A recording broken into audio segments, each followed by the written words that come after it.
Hello and welcome दोस्तों, एक बार फिर से बहुत बहुत स्वागत है आप सभी का आपके अपने यूट्यूब चैनल डिफेंस पॉइंट पर। दोस्तों आज के इस वीडियो में हम आप लोगों के लिए लेकर के आए हैं इंडियन कोस्ट गार्ड नाविक जीडी और डीबी एग्जाम के सेक्शन 1 की तैयारी के लिए एक प्रैक्टिस सेट।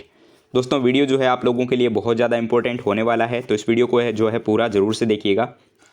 लेकिन इससे पहले कि हम वीडियो शुरू करें, अगर आप लोगों ने अभी तक हमारे चैनल को सब्सक्राइब नहीं किया है तो उसको सब्सक्राइब जरूर से कर लें और बेल आइकन को प्रेस कर लें, ताकि आप लोगों को हमारे द्वारा दिए जाने वाले सभी लेटेस्ट अपडेट्स मिलते रहें। दोस्तों इससे पहले भी जो है मैंने आप लोगों को नाविक जीडी और डीबी एग्ज़ाम की तैयारी के लिए 10 से 12 प्रैक्टिस सेट प्रोवाइड करवाए हैं। अगर आप लोगों ने अभी तक उन वीडियोस को नहीं देखा है तो प्लेलिस्ट की लिंक जो है आप लोगों को नीचे डिस्क्रिप्शन बॉक्स में दी गई है, आप वहां से उसे एक्सेस कर सकते हैं। तो चलिए शुरू करते हैं आज का ये वीडियो बिना किसी देरी के।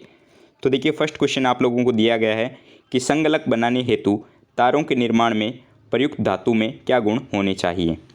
तो देखिए संगलक बनाने हेतु जो तार होते हैं उनके निर्माण में प्रयुक्त धातु में जो है वो न्यून प्रतिरोधकता और न्यून गलनांक का गुण होना चाहिए। तो इसके लिए राइट आंसर हो जाएगा ऑप्शन नंबर 3, न्यून प्रतिरोधकता और न्यून गलनांक का गुण।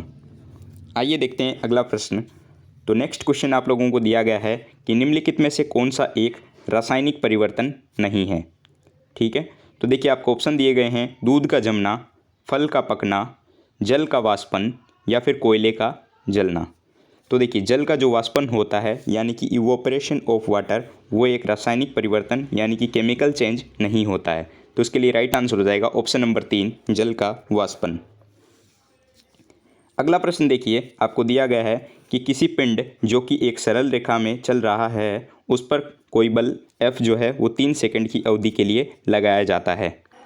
यदि पिंड का संवेग 10 ग्राम सेंटीमीटर प्रति सेकंड से बदल करके 40 ग्राम सेंटीमीटर प्रति सेकंड हो जाता है तो बल का परिमाण क्या होगा। ठीक है, तो ये आपको बताना है। तो देखिए इस टाइप के क्वेश्चन को करने के लिए जो है हम एक फॉर्मूला यूज़ करते हैं जो कि होता है बल बराबर संवेग में परिवर्तन बटा समय अंतराल। ठीक है, क्या होता है, बल बराबर संवेग परिवर्तन बटा समय अंतराल। ठीक है, तो इस फॉर्मूले की सहायता से जो है हम इसका आंसर निकाल सकते हैं। तो देखिए संवेग में परिवर्तन बोला गया है तो पहले जो 10 था वो बदल करके 40 हो जाता है, तो 40 माइनस 10 कर दूंगा और यहाँ पर नीचे देखिए आपको 3 सेकंड के लिए बोला गया है, तो यहाँ पर हो गया 30 बटा 3 इज इक्वल टू 10। ठीक है, लेकिन आप यहाँ पर सोचेंगे कि यहाँ पर न्यूटन लगाएं, लेकिन यहाँ पर होगा डाइन। ठीक है, तो ये हो जाएगा 10 डाइन। तो ऑप्शन नंबर 1 जो है इसके लिए बिल्कुल करेक्ट आंसर हो जाएगा। आइए देखते हैं अगला प्रश्न। तो अगला प्रश्न आप लोगों को दिया गया है कि आर्द्रता को मापने के लिए किस उपकरण का प्रयोग किया जाता है। तो देखिए ह्यूमिडिटी जो होती है उसको मापने के लिए हाइग्रोमीटर का प्रयोग किया जाता है। तो ऑप्शन नंबर 1 जो है इसके लिए बिल्कुल करेक्ट आंसर हो जाएगा। आर्द्रता को मापने के लिए जो है हाइग्रोमीटर उपकरण का उपयोग किया जाता है। आइए देखते हैं अगला प्रश्न। तो नेक्स्ट क्वेश्चन आप लोगों को दिया गया है कि ध्वनि तरंगों की सर्वाधिक तीव्र गति किस में होती है। ठीक है, साउंड वेव जो है वो सबसे फास्ट स्पीड में किस में चलती है। तो देखिए आपको ऑप्शन दिए गए हैं ठोसों में, ऑप्शन नंबर 2 गैस में, ऑप्शन नंबर 3 तरल में या फिर ऑप्शन नंबर 4 वात में। ठीक है, तो देखिए वायु में होगा ये, सॉरी। तो देखिए ध्वनि तरंगें जो होती है वो ठोसों में सर्वाधिक तीव्र गति से चलती है, तो इसके लिए राइट आंसर हो जाएगा सॉलिड्स में। अगला प्रश्न आप लोगों को दिया गया है कि चुंबक अपना गुण खो देते हैं। ठीक है, तो देखिए चुंबक को जब गर्म किया जाता है या फिर उसको ऊंचाई से गिराया जाता है जिससे कि वो टूट जाए, या फिर हथौड़े से पीटने पर जो है उसके गुण खो जाते हैं, तो इसके लिए राइट आंसर हो जाएगा ऑप्शन नंबर 4, ये सभी। ठीक है, इन सभी के कारण जो है चुंबक अपने गुण खो देते हैं। अगला प्रश्न आप लोगों को दिया गया है कि विभवमापी की सहायता से निम्न में से किसे मापा जाता है। तो देखिए विभवमापी जो होती है उसकी सहायता से सेल के विद्युत वाहक बल को मापा जाता है, तो इसके लिए राइट आंसर हो जाएगा ऑप्शन नंबर 1, सेल का विद्युत वाहक बल। अगला प्रश्न आप लोगों को दिया गया है कि हर्ट्ज जो है वो किसका मात्रक होता है। तो हर्ट्ज जो है वो आवृत्ति का मात्रक होता है, तो इस क्वेश्चन के लिए राइट आंसर होगा ऑप्शन नंबर 4, आवृत्ति का। अगला प्रश्न आप लोगों को दिया गया है कि बताइए इनमें से कौन सा जोड़ा या फिर समूह है जो कि अन्य से भिन्न है। तो देखिए ऐसे क्वेश्चन जो है आप लोगों के रीजनिंग से बनते हैं और काफ़ी ज़्यादा इंपॉर्टेंट होते हैं, आपके एग्जाम में अक्सर पूछे जाते हैं। तो देखिए यहाँ पर जो 2 का संबंध है वो 8 से बताया गया है। ठीक उसी प्रकार दूसरे ऑप्शन में जो है वो 4 का संबंध 32 से बताया गया है, और तीसरे ऑप्शन में 6 का संबंध 216 से, और चौथे ऑप्शन में 3 का संबंध 27 से बताया गया है। तो इनमें आपको बताना है कि कौन सा जो है अन्य से भिन्न है। तो देखिए, अगर मैं 2 का क्यूब करूं तो मुझे 8 मिल जाता है, ठीक है। ठीक उसी प्रकार अगर मैं 6 का क्यूब करूं तो 216 मिलता है, और 3 का क्यूब करने पर जो है वो 27 मिल जाता है। लेकिन 4 का क्यूब करने से 32 नहीं आता। तो इसके लिए राइट आंसर हो जाएगा ऑप्शन नंबर 2, 4 का संबंध 32 से, जो कि भिन्न है। आई होप आप लोगों को समझ आ गया होगा। आइए देखते हैं अगला क्वेश्चन।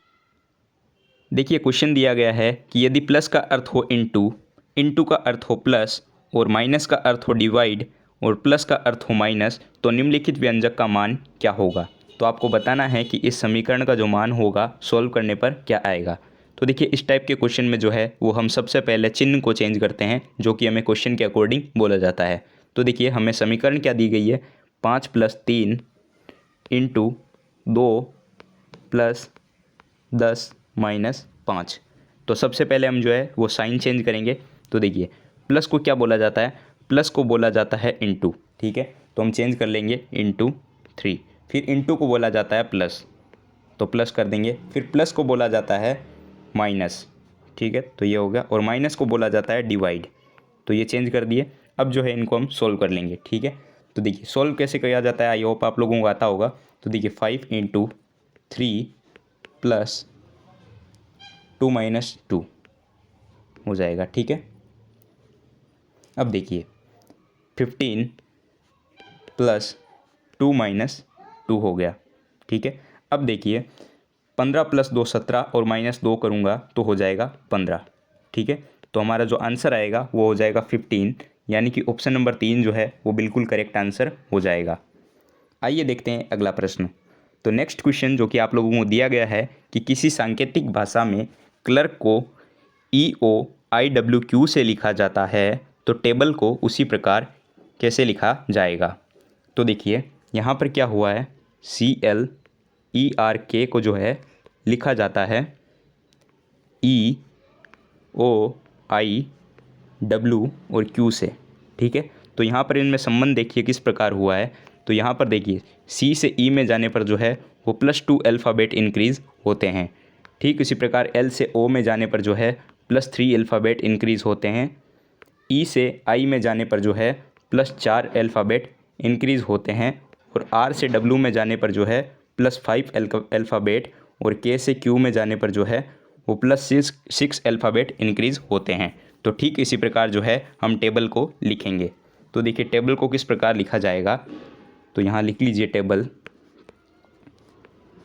अब देखिए, टेबल को जब मैं लिखूँगा तो +2 इंक्रीज़ करूँगा तो मैं लिख दूँगा V, क्योंकि T के 2 इंक्रीज़ करने पर V आता है।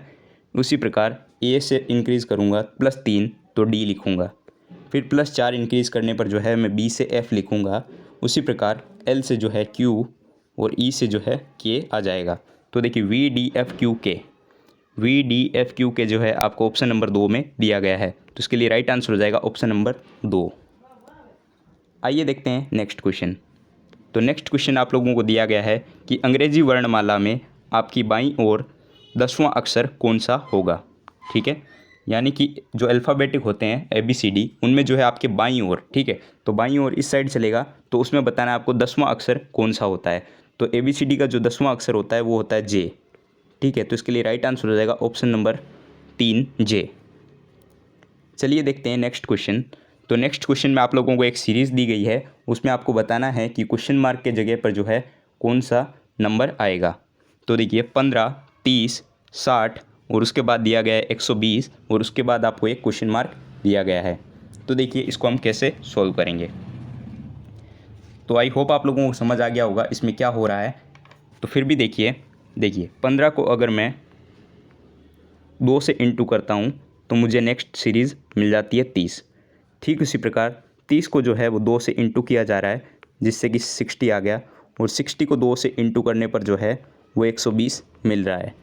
ठीक इसी प्रकार 120 को भी हम 2 से इंटू करेंगे तो हमें मिल जाएगा 240। तो देखिए, 240 जो है आप लोगों को ऑप्शन नंबर बी में दिया गया है। तो इसके लिए राइट आंसर हो जाएगा ऑप्शन नंबर 2, 240। into 2 की सीरीज़ जो है यहाँ पर चल रही है। तो नेक्स्ट क्वेश्चन देखिए, चरक किसके राज चिकित्सक थे? तो चरक जो है वो कनिष्क के दरबार में राज चिकित्सक थे। तो इसके लिए राइट आंसर हो जाएगा option number D, Kanishka. Next question आप लोगों को दिया गया है कि तक्षशिला के प्रसिद्ध होने का क्या कारण था? तो तक्षशिला विश्वविद्यालय जो है उसके प्रसिद्ध होने का कारण था गांधार कला। तो इसके लिए राइट आंसर होगा ऑप्शन नंबर 3, गांधार कला। अगला प्रश्न आप लोगों को दिया गया है कि जापान राष्ट्रीय खेल कौन सा है? तो जापान का जो राष्ट्रीय खेल है वो जूडो है। तो इसके लिए राइट आंसर होगा ऑप्शन नंबर 3, जूडो, जो कि जापान का राष्ट्रीय खेल है। नेक्स्ट क्वेश्चन आप लोगों को दिया गया है कि ड्यूस शब्द किस खेल से संबंधित होता है? तो ड्यूस शब्द जो होता है वो लॉन टेनिस से संबंधित होता है। तो इसके लिए राइट आंसर होगा option number B, lawn tennis. Next question दिया गया है कि खालसा की स्थापना किसने की थी? तो देखिए, खालसा जो है इसकी स्थापना गुरु गोविंद सिंह के द्वारा की गई थी। तो इसके लिए राइट आंसर होगा ऑप्शन नंबर ए, गुरु गोविंद सिंह। चलिए देखते हैं नेक्स्ट क्वेश्चन। तो देखिए, यहाँ पर क्वेश्चन में बोला गया है कि 40 छात्रों के लिए यदि 30 दिन के भोजन की सामग्री हो तो बताइए कि 60 छात्रों के लिए जो है कितने दिन तक पर्याप्त होगी। ठीक है, तो एक चीज़ समझिए कि कम छात्र होंगे तो सामग्री जो है वो कितने दिन तक चलेगी, वो ज़्यादा दिन तक चलेगी। ठीक है, और अगर छात्र जो है वो बढ़ जाएंगे, जैसे कि यहाँ पर जो 40 से छात्र जो है वो बढ़ जा रहे हैं, 20 बढ़ गए तो 60 हो गए। ठीक है, तो देखिए, अगर छात्र बढ़ जाएंगे तो सामग्री जो होगी वो कम दिन तक चलेगी। ये विलोमानुपात का नियम होता है, हम सभी जानते हैं। तो देखिए, हमें बताना है कि 60 छात्रों के लिए जो है वो कितने दिन तक वो जो भोजन सामग्री है चलेगी। तो हम मान लेते हैं कि x दिन तक जो है चलेगी। ठीक है ना। अब देखिए हम क्या करेंगे, इसको विलोमानुपात के नियमानुसार लिखेंगे। तो देखिए, हमें बताना है कि 60 के लिए जो है कितने दिन तक चलेगी, लेकिन हमें दे रखा है कि 40 के लिए जो है कितने दिन तक चलती है, वो चलती है 30 दिन तक। ठीक है, और हमने माना कि 60 के लिए जो चलेगी वो x दिन तक चलेगी। ठीक है ना। तो इसको मैं इस प्रकार लिख सकता हूँ, देखिए 60x बराबर 40 × 30 बिल्कुल लिख सकता हूँ। तो अब देखिए x बराबर कितना हो जाएगा, 40 × 30 बट्टे में आ जाएगा 60। अब देखिए 30 से कम 30, 30 दूनी 60, और 2 से 40 को काटूंगा मैं 20 बार में। ठीक है, तो 20 जो है हमारा x की वैल्यू आ गई है। और x हमने क्या माना था, हमने माना था कि x दिन तक चलेगी। तो अब जो है x की वैल्यू आ गई 20, यानी कि 60 छात्रों के लिए जो भोजन चलेगा, भोजन सामग्री, वो कितने दिन तक चलेगी, 20 दिनों तक। तो इसके लिए राइट आंसर हो जाएगा ऑप्शन नंबर ए, 20 दिनों तक। एक बार फिर से समझ लीजिए हमने क्वेश्चन में किया क्या है। तो हमें सबसे पहले क्वेश्चन में बोला गया कि 40 छात्रों के लिए जो है वो 30 दिन तक भोजन सामग्री चलती है। ठीक है, तो हमें बताना था कि 60 छात्रों के लिए जो है वो कितने दिन तक चलेगी। तो हमने माना कि x दिन तक चलेगी। ठीक है, तो अब देखिए हमने विलोमानुपात का नियम यहाँ पर लगाया। तो हमें बोला गया कि 60 छात्रों के लिए जो है कितने दिन तक चलेगी, यदि 40 छात्रों के लिए जो है 30 दिन तक चलती है। ठीक है, तो हमने मान लिया था x। तो अब देखिए हमने 60x बराबर लिख लिया 40 × 30, और x की वैल्यू जो है वो फाइंड कर ली, और x ही हमने माना था कि कितने दिन तक चलेगी। तो यहाँ पर जो है वो 60 छात्रों के लिए भोजन सामग्री 20 दिनों तक चलेगी। तो इसके लिए राइट आंसर हो जाएगा ऑप्शन नंबर ए। चलिए देखते हैं आज के इस वीडियो का लास्ट क्वेश्चन। तो लास्ट क्वेश्चन आप लोगों को दिया गया है कि एक गांव की जनसंख्या में 15% वार्षिक दर से वृद्धि होती है।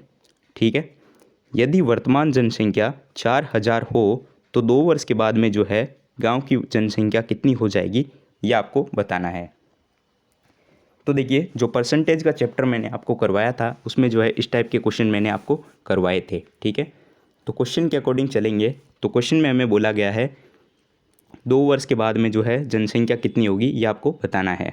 वर्तमान जनसंख्या हमें दी गई है 4000। ठीक है, तो अब देखिए 15% की दर से हमें जो है वो बोला गया है। तो हम मान लेते हैं कि 100 थी, और जो कि बढ़ कर के हो गई 115। ठीक है, 100 थी जो कि 15% बढ़ गई।